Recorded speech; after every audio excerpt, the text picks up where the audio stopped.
শেখ হাসিনার পরিবার রাজনীতি করতে পারবে যদি চায়, এগুলো আপনারা যখন বলেন তখন খুব কষ্ট হয়। যেই কারণেই নির্বাচনের আগে এসে আমাদের এই পক্ষ সরাসরি নেওয়ার কোনো সুযোগ ছিল না। আজকে যারা এই প্রশ্ন করেন যে ভাই কেন দাঁড়িপাল্লার পক্ষে গেলেন, তারা গতকাল যখন কিনা শপথ নিল ওই সময় কিছুটা টের পেয়েছেন যে কেন আমরা জামাত ইসলামের পক্ষে গিয়েছিলাম।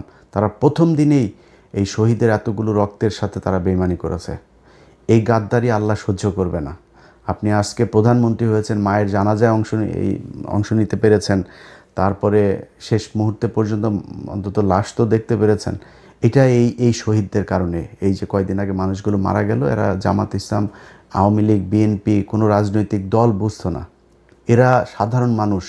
দমন পীড়ন নির্যাতন, দেশের এই খারাপ অবস্থা, এগুলো দেখে তারা আস্তে আস্তে প্রতিবাদী হয়ে উঠেছে, তারপরে রাস্তায় নেমেছে, গুলি খেয়েছে, মারা গিয়েছে, শহীদ হয়েছে। তাদের সাথে গাদ্দারি করলেন জুলাই সনদ বাস্তবায়ন করতে গিয়ে।